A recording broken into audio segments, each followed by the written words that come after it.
বাসায় toast biscuit তো একদমই শেষ হয়ে গিয়েছিল। তো আপনাদের ভাইয়া টোস্ট বিস্কুট নিয়ে আসছিল, কিন্তু টোস্ট বিস্কুট আমার আসলে এই তো মানে আমি খুলে রেখে খেয়েছি, কিন্তু আসলে এই যে রিফিল করে যে রাখবো সেটা রাখা হয়নি। তো এখন চিন্তা করলাম যে সেটা একটু রিফিল করে রেখে দেই।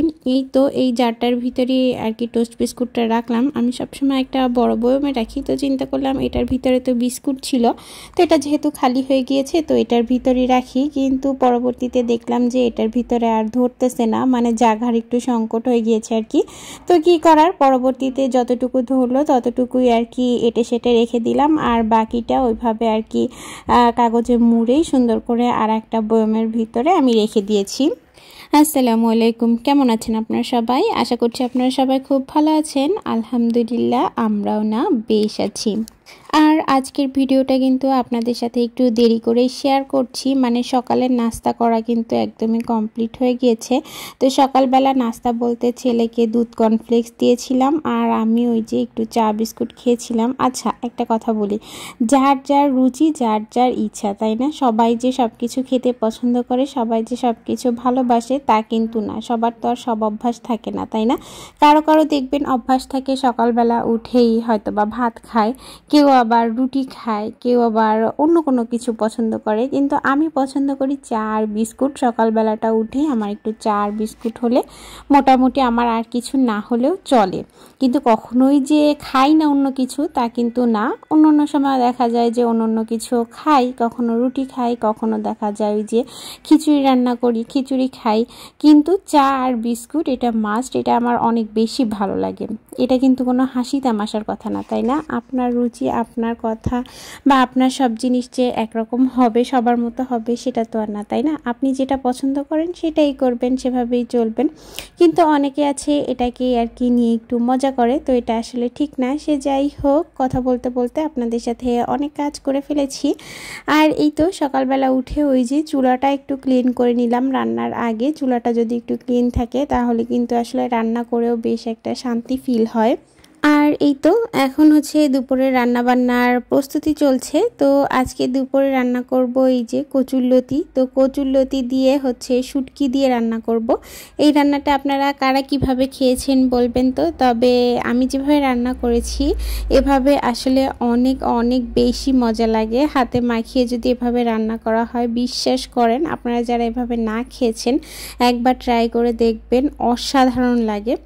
এই তো এদিক থেকে আমি হচ্ছে কচুরলতি দিয়ে দিয়েছি ফ্রাই প্যানে। তারপরে হচ্ছে রেগুলার যে মশলাগুলো থাকে, একটু হলুদের গুঁড়া, একটু মরিচের গুঁড়া, আর হচ্ছে একটু জিরার গুঁড়া দিয়েছিলাম। এদিক থেকে আমি হচ্ছে শুটকিটা কিন্তু আগে থেকেই আর কি গরম পানি দিয়ে একটু ভিজিয়ে রেখেছিলাম, তাতে করে শুটকিটা অনেক বেশি সফট হয়ে গিয়েছে। আর এরপর এই তো শুটকিও দিয়ে দিয়েছি, তারপর হচ্ছে পেঁয়াজ দিয়ে দিলাম, আর আমি একদম গোটা গোটা কাঁচামরিচ দিয়েছি। একটু ঝাল ঝাল করে রান্না করলেই কিন্তু অনেক বেশি মজা লাগে। তবে হ্যাঁ, যারা আপনারা ঝাল খেতে পছন্দ করেন না তারা আপনারা তাদের নিজস্ব চাহিদা মতোই আর কি রান্না করবেন, যে যতটুকু পছন্দ করে। তো এরপরেই তো আমি এদিক থেকে হচ্ছে পেঁয়াজ দিয়ে তেল দিয়ে সুন্দর করে এটাকে হাতে মাখিয়ে নিচ্ছি।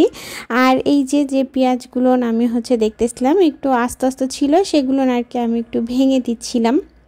কি জানেন তো, কচুরলতি আমার অনেক বেশি পছন্দ। শুধু কচুরলতি না, কচুরলতি, কচুর শাক, তারপর হচ্ছে কচুর মুখী, এগুলো না আমি আসলে কচু জিনিসটাই আমি খুব বেশি পছন্দ করি, আমার খুব ভালো লাগে খেতে। অনেকে দেখা যায় গলা ধরার ভয়তে খায় না, তবে আমি এখানে এসে যতবারই রান্না করেছি একবারের জন্য লতিতে গলা ধরেনি আর কি। আর এই তো এটা কিন্তু ফ্রোজেন লতি ছিল, ওই যে ফ্রোজেন লতিগুলো নিয়ে কিনতে পাওয়া যায়, একদম কোটা বাছা সব থাকে। বাংলাদেশের মতো অত বেশি আর কি ঝামেলা হয় না, কারণ এগুলো অনেকে দেখা যায় যে কোটা বাছার ভয়তেও কিন্তু খেতে চায় না। তো সে যাই হোক, এরপর হচ্ছে আমি একটু যেহেতু হাতে মাখা তরকারি একটু পানি দিয়ে ধুয়ে দিলাম হাতটা, এতে করে মনে হয় যেন তরকারির টেস্টটা আরও বেশি বেড়ে যায়। আর এরপরেই তো চুলার জাল বাড়িয়ে মোটামুটি ওইটা হতে দিয়েছি।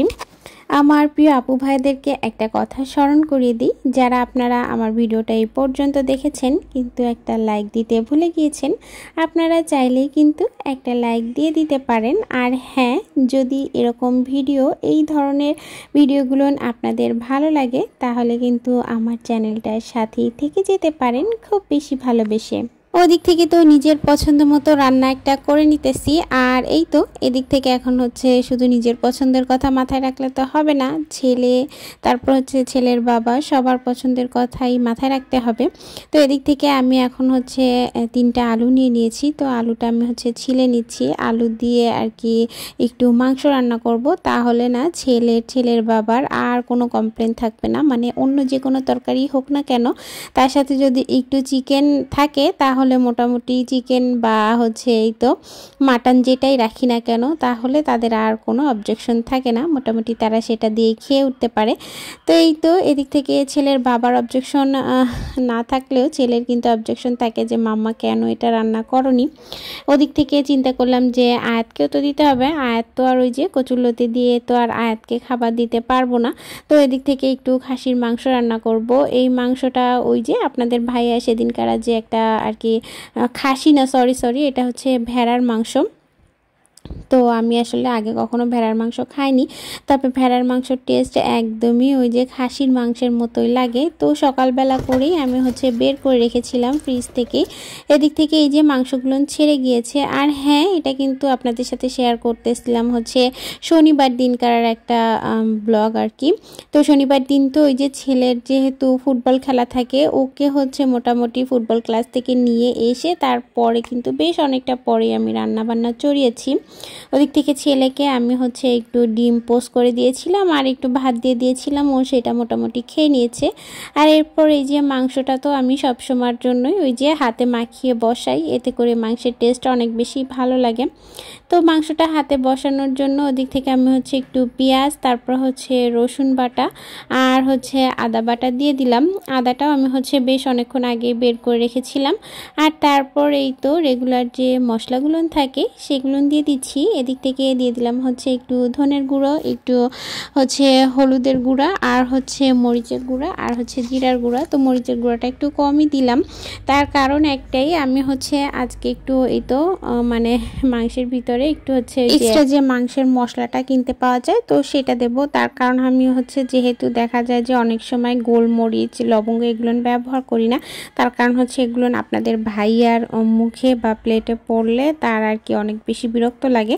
তো এই কারণেই দিই না, এই কারণে চিন্তা করলাম মাংসের মশলার ভিতর কিন্তু এগুলো সব কিছুই দেয়া থাকে, তো তা আর সমস্যা হবে না। আর এই তো এদিক থেকে হচ্ছে ওই যে মাংসের যে মশলাটা দিব তো সেটা একটু দিয়ে দিলাম। আর এরপর হচ্ছে গরম মশলার ভিতর দিলাম হচ্ছে এলাচ, দারচিনি ছাল আর হচ্ছে তেজপাতা। তো এগুলো দিয়ে মোটামুটি এখন আমি হচ্ছে এই তো মাংসটাকে খুব ভালো করে মাখিয়ে নিচ্ছি। ওদিক থেকে হয়েছে কি বলেন তো, ওই যে আমার হাতটা একটু কেটে গিয়েছে, তো এই কারণে আমি হচ্ছে আর মানে হাত দিয়ে মাখাচ্ছিলাম না, এই চেরাটা দিয়েই মোটামুটি একটু মাখিয়ে নিলাম আর কি, তাতে যা হবে হবে। মানে ওই যে পেঁয়াজ কাটতে গিয়ে হাতটা একটু কেটে গিয়েছে আর কি। তো আপনাদের ভাইয়াকে ফোন দিয়েছিলাম, তো তাকে আর কি বললাম যে কখন আসবে। আজকে কিন্তু আমার একদমই রান্না করার কথা ছিল না, তার কারণ আমি ভেবেছিলাম আজকে একটু ওই যে বোনের ওইখানে যাব। তো এদিক থেকে হচ্ছে বোনের ওইখানে যাওয়ার জন্য গতদিন আমি হচ্ছে একটা কেকও বানিয়েছিলাম, কিন্তু কি হলো বলেন তো, সকালবেলা উঠে আবার বললাম যে না থাক, আজকে আর বোনের ওইখানে যাব না, মানে পরের দিন যাব আর কি। কারণ এত পরিমাণের গরম পড়েছে যে মানে কি বলবো, কোথাও যেতেও ইচ্ছা করতেছে না। পরের দিন বলতে মানে আর কি নেক্সট উইকে, আবার যেদিন জিসানের আর কি ফুটবল খেলা থাকে সেদিন হয়তো বা একটু যাব, কারণ বোনের ওইখানে একটু কাজবাজও আছে। আর এই তো এরপর তো দেখতেই পাচ্ছেন ওই যে কচুরলতিটার আর কি ঝোলটাও একদম কমে এসেছে, একদম মাখা মাখা করব। পরবর্তীতে আমি আর একটু ঝোলের জন্য পানি দিয়েছিলাম, মানে যাতে আর একটু ভালো করে সিদ্ধ হয়ে যায়। আর এবারের কচুরলতিগুলো বেশ ভালোই ছিল। তো এই তো এখন হচ্ছে এই যে দুপুরের খাবারটা আপনাদেরকে দেখিয়ে দিচ্ছি। দেখেন কচুরলতিটা অনেক বেশি লোভনীয় হয়েছে। আপনাদের কাদের কাদের দেখে খেতে ইচ্ছা করতেছে প্লিজ কমেন্ট করবেন, কারণ আমার তো মানে কচুরলতি শুটকি দিয়ে এত মজা লাগে। আর এই তো এদিক থেকে হচ্ছে এই যে মাংসের তরকারিটাও হয়ে গিয়েছে, একদম মাখা মাখা ঝোল রেখেছি, খুব বেশি ঝোলও রাখিনি, আবার একদম যে শুকিয়ে ফেলেছি তাও কিন্তু না। এখন হচ্ছে আমি খাওয়া দাওয়া করে নিব। আর আয়াতকেও হচ্ছে গোসল টোসল সব কিছুই করানো মোটামুটি কমপ্লিট, আমিও গোসল করে নিয়েছি। এখন এই যে আমি হচ্ছে ওই যে মানে মাংস দিয়ে খাবো না, আমার এই কচুরলতি হলে আর কিছুই লাগে না, তো আমি এটা দিয়ে আর কি ভাতটা খেয়ে নেব। আপনারা সবাই খুব ভালো থাকবেন, আল্লাহ হাফেজ।